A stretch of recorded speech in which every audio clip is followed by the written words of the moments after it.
Hey guys, did you know the Libs from TikTok did a thing with Tucker Carlson? You're not gonna believe it. She's a normal looking white lady.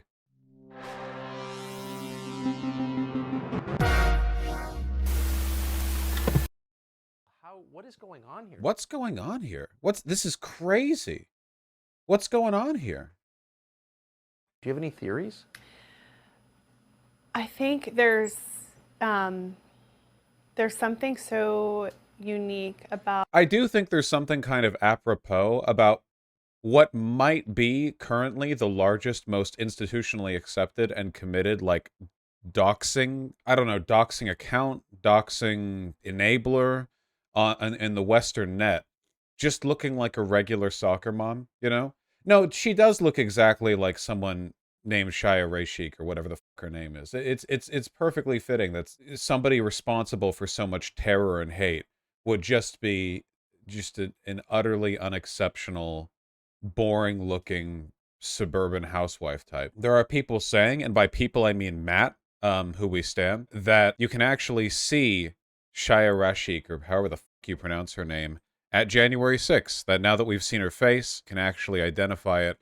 And, I'm not a face doctor or whatever. She's certainly the type of person who would be there, and that does look like her. So, Haya Rashik? Haya? Haya? Like that? Ryshek? Yes? Oh, really being put through the ringer here. All right. Yes, truly the banality of evil. How the LGBTQ community has become this cult, and it's so captivating, True. and it pulls people in so strongly, unlike anything we've ever seen. Uh-huh. True. They're funny memes. You ever seen the transbian cult on Twitter? They have two jokes. One of them is about how they're a bottom, and the other one is about how they like girls. It's very captivating stuff. It doesn't get annoying at all. And they brainwash people to join, and they convince them of all of these things. Love the hyper specificity, by the way.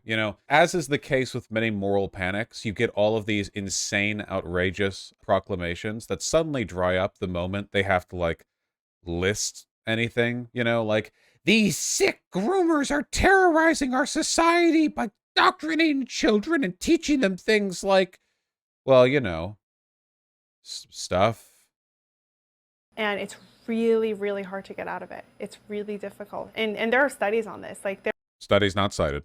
there's been a lot of reporting on this about people, parents who are like, my child is starting to say, that they're non-binary or transgender or whatever, and what do I do? How do Those are the studies. Studies are saying that parents are saying, hey, my child is trans, what do I do? That's the result of this. That's the in-depth analytical analysis we're engaging in. Studies say there are some parents who are saying what do. It's pretty compelling. That is probably happening.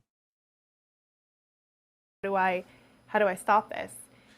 Guys, remember how I've said a million times before that I don't like to do preparations for debates because I really want to hit home how stupid our opposition is and how little thought you need to put into debunking them? All of the preparation you need to do in dealing with these fucks is rhetorical, not informational. It's good to have a couple studies in mind, but we are really dealing with like 70 IQ bullshit right here. This, like, these we're talking about people so stupid that they decry as liberal elitism magazines written at an 8th grade reading level to appeal to the average reader. Okay, we're talking about people who are literally offended by the concept of being told they don't understand something. If ever you are frustrated by how fucking stupid this comes across, don't worry. Christian backed moral panics have a long and proud history of being utterly in this country. It doesn't make them less dangerous or less powerful. And it's really, really difficult. It's unlike anything we've ever seen, I think. It's extremely poisonous. Isn't she Jewish? What she is irrelevant. The current panic against trans people is a Christian moral panic. It is framed pretty much entirely through Christian fundamentalism and conservatism. Whether or not she specifically is Christian is irrelevant. I mean, Ben Shapiro does the exact same thing, and he's, ostensibly Jewish. But do you see a spiritual component to any of this? Um, You don't have to answer that if you don't want. Spiritual component? Yeah, I don't know. Well, I do. I I do. think I don't think this makes sense at all. no, it does. Look at the level of engagement here. These are two people who want you dead. I mean, these are people who are propagating genocidal rhetoric. And this is finally the meeting of the minds, the great Tucker Carlson and Libs of TikTok. And they're both like, no, you hang up. Like, what are they talking about? Doesn't make any sense. And I think they're evil. And sometimes we try to Remember how just a couple years ago, the common conservative line with trans people was that they were misguided and scientifically illiterate, but not that they were evil? I remember only a couple years ago, like 2019, 2018, that the line conservatives would push were that trans people were victims of a misguided ideology, that they were hurting themselves, and that conservative intervention on this issue was a humanitarian effort to wake them up from their delusions. And look how quickly this has moved over. Now, keep in mind that nothing has changed in between now and then. Trans people existed then, trans people exist now, trans children existed then, trans children exist now. Nothing materially has shifted in terms of the behavior of trans people. They've only gotten more comfortable being upfront with their rhetoric. Their initial position, the one they held in their heads and their hearts, the ones they always wanted to say, was that they want to dig mass graves. And at the time, they didn't have a way of, they didn't have a political foundation to that claim. They couldn't convince their voter base that that was a legitimate line to run down. So you spend years building the case that, oh, they're misguided. Oh, they're misguided but dangerous. Oh, they're misguided, dangerous, and predatory. Oh, they're dangerous, predatory, and they're doing it on purpose. Oh, they're evil. And now eventually you've moved over to a point where you've convinced your voters, your electorate, that basically any action taken by the state to hurt trans people or their so-called enablers is morally justified. To break it down a lot, and we discuss like why this is happening, what's happening, and whatever. And I think sometimes the simplest answer is like they're just evil. They're bad people. They're just evil people. Hey, that's my line. And they want to groom kids. That's not my line. Wait, it is! That's my line about conservatives. She's ripping my... Do you think Libs of TikTok knows about me? I know that she does, because she had me blocked on Twitter.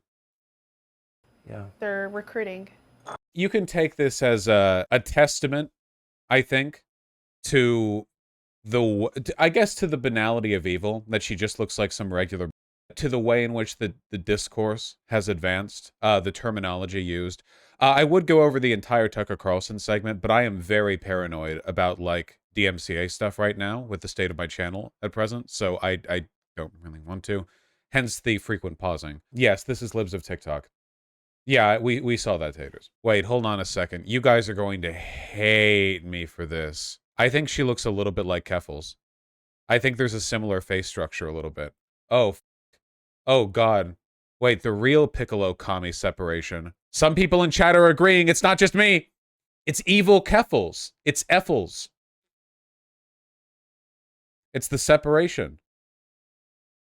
I think she looks more like Contra. Let's describe her appearance entirely in reference to notable trans women. I think that's a good bit that we could do. You know what I mean? Take a little bit of Natalie Wynn and a little bit of Keffels, so, woo, toss it together. There's got to be some kind of, like, spiritual explanation for this, right? You know what I mean? Like, maybe it's Haya Reichik, or however you pronounce her name, thinks about trans women so much that she's slowly, like, becoming them. Maybe because Keffels was, like, the face of the anti-Libs of TikTok trans sort of blowback. Yeah, I feel like there's something to this. She makes Blair White look like a model. Blair White is a model. I don't like the bimbo look myself, but Blair White is gorgeous. Do you think they will force all trans people to detransition or just kill them if fascism wins? I think they will do everything in their power to make the lives of trans people as miserable and unlivable as possible. I don't think we're going to see, like, death camps. At least we're a whiles out from that. I think what we're going to see is, like, a sustained legal effort to impose as much cruelty on the community as possible as a way of keeping people in the closet, or as a way of, or to put it another way, okay, the Nazis built death camps for gay people that they found, right? Iran doesn't have, like, death camps for homosexuals. They just have the death penalty for homosexuality, and for that reason, mysteriously, there are just like no gay people in Iran, right? You know what I mean? Like I'm leaning more into the a bunch of people get charged on moral crimes. A bunch of like queer people get charged for like corruption of culture by being gay or trans publicly. People disappear. People have their rights revoked, but not like a camp is built. The camp is sort of a rhetorical shorthand, but I don't think it would actually take that form in this country. I mean, I could be wrong, but I think you're going to see something more in line with how very repressive countries deal with ethnic or gender minorities or sexual minorities or whatever. Wasn't it kind of like that way in the 50s? Yeah, it was. Clara said, kill yourself. Gotcha, fair. Fair and deserved. You know, back in the day, like 70 years ago, there were plenty of U.S. states where you could actually be arrested by the police if you had 3 or more items of gender divergent clothing. That was the law in New York State. So if you were a male and you had 3 items of clothing on you that the police deemed to be gender divergent, that could mean socks that were too high for their liking. That could mean a shirt that was too tight. That could mean anything they didn't like. Let's be real. It literally just meant that guy looks homo. Let's arrest him. And they would arrest people for that, you know? The police would do raids on gay bars, not because any drugs or sex was happening, though they often were, but because gay was happening. That was the crime. Why, if you want to be gay in the brave new world, the secret to survival is having terrible fashion sense. Gay marriage support in Poland reaches majority in poll? Really? Wow. Okay, well, a little bit of good news to round off the bad, huh? Growing majority in Poland. Oh, this is from June. This isn't recent. Supports same-sex civil unions or marriage. I guess my presumptions of Poland would have been that like maybe 4% of their population would have supported gay marriage. A combined 64% of Polish people support either legally recognized civil unions or give them the right to marry. Okay. So only 28%, it seems, support the marriage bit, but 34 also support civil unions, which confer the legal rights. You know, it's not perfect, but so together you have 64%. Well, actually, these combined are 62%, but down here it says 64, so whatever. Which was up 8 percentage points from the same poll conducted in October last year. Wow, that's pretty great. Poland is not exactly a progressive country by our standards. Interesting and easy map for global sexual orientation laws. From criminalization of consensual same-sex sexual acts between adults to protection against discrimination based on sexual orientation. Dark blue to light blue. Okay, so I see. It goes from dark blue to dark red. Dark blue meaning constitutional protection. Wow, Mexico now has constitutional protection for protection against discrimination based on sexual orientation. Guys, remember when we went over how Mexico is now, like, basically more progressive on average on gay marriage than we are? That's cool. So, dark blue is constitutional protection. Blue is broad protection. Light blue is employment protection. And lighter blue is limited/uneven protection, which is the U.S. because of our federalized system. Bolivia, Mexico, Sweden, Nepal? Wow. Nepal has constitutional protection for gender and sexual minorities? I did not expect that. And South Africa. Nepal is ruled by Maoists, I believe. Yeah, Maoists don't always have the best history when it comes to that. Oh, and Portugal. And Malta, apparently. So there you go, Malta, you know? Mongolia doing pretty good over there, too. What about Norway? Well, you can see up here. Sorry, when I click zoom in, it doesn't go to the place I've clicked on, unfortunately. Norway is well protected, but not constitutionally protected. What's with Japan? I don't think Japan has gay marriage. Keep in mind that this is a map on protection against discrimination based on your sexual identity, not gay marriage. So an area can have strong protections but not allow gay marriage, and vice versa. Check the Middle East, Lamau. Well, how do you think that's going to go? And then on the other side of things, we have the criminalization of consensual same-sex sexual acts between adults. Light yellow is de facto criminalization, which I believe means it's on the books but not really enforced. And that's Iraq and Egypt. And that's it looks like.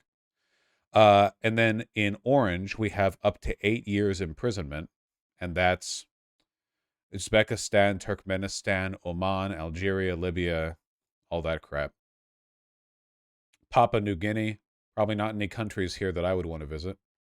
Oh, what's that? And Bhutan, of course. Oh, de facto means that it's not on the books, but it's still kind of prosecuted without any official. Okay, sorry, it's the opposite. De facto means that it's not on the books criminal, but still they'll give you legal shit for it. Red is 10 years to life in prison. South Sudan, Kenya, Myanmar. I didn't realize Guyana was so cucked compared to its neighbors. And all these islands, what the f? Antigua and Barbuda, Dominica, St. Kitts and Nevis, St. Vincent and Grenadines, San Luca, Grenada, Barbados, Jamaica? Jamaica! That feel when Americans who think of Jamaica as the haha funny weed and dreadlock place remember that it's an actual country with people. Malaysia. And then finally in dark red, we have the death penalty. So let's list them off. Mauritania, Northern Nigeria. They've got some shit going on over here, okay? Sudan, Somalia. Ha! Death penalty in Somalia. With what police? Oh, something's against the law over here. Yeah, good luck scrounging together the government will to do something about that, you Saudi Arabia, the UAE, Yemen, Qatar, Iran, Afghanistan, Pakistan. Woo!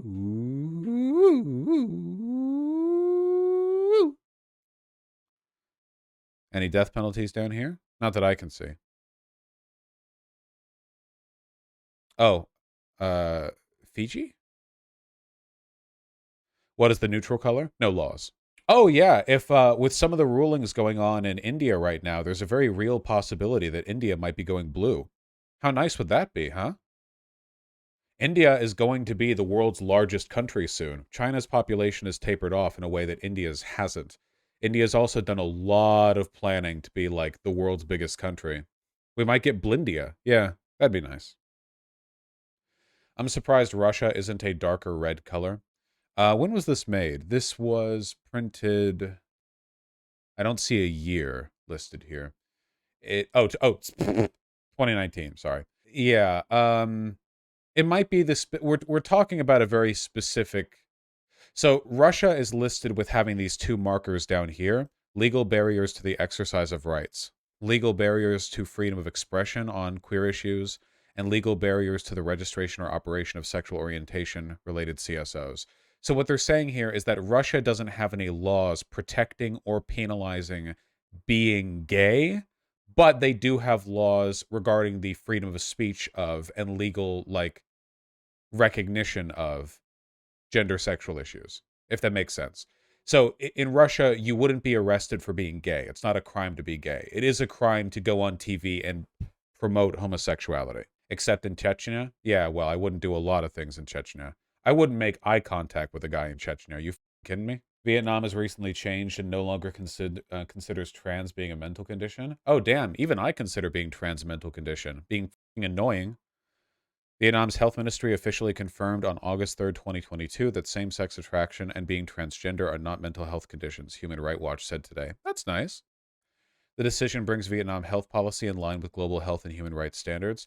I do like that when we say global health and human rights standards, what we actually mean is like the West and I guess Latin America. Because this whole like 2/3 of the population of Earth has also not cleared that bar. And glorious Mongolia, of course. What is the capital of Mongolia? Vaush, I'm surprised South America is doing so well. Guys, South America is kind of bopping in a lot of ways. The main issues with South America, like generally, have been instability, nonstop like military juntas and like legal upsets and political infighting. It hasn't really been like a bastion of reactionary thought, you know? Like, don't get me wrong, there are plenty of problems in Latin America, and we've caused a lot of them too. You know, it's not like anywhere near Africa or the Middle East in terms of, or hell, Southeast Asia in terms of like reactionary politics. The right in Latin America is insane though. Yeah, but to be fair, the right's insane pretty much everywhere. It's the right, you know. Wow, Ulaanbaatar. the capital of Mongolia is the coldest capital city in the world on average. I can tell they're very proud of this one building with the curved wall because it's in literally all pictures of their downtown area. This one, the Blue Sky, apparently. Well named. I've long been curious about Mongolia ever since I became yurt-pilled. We did a Google Maps stream where we looked over some rural areas in Mongolia and no shit found yurts in like everyone's backyards. It's like having a fire pit to them or like a pool in suburban America. It's like, oh, you live in rural Mongolia? How's your yurt doing? Pretty dope, honestly. Like, unironically, it's actually really cool. I actually really like it.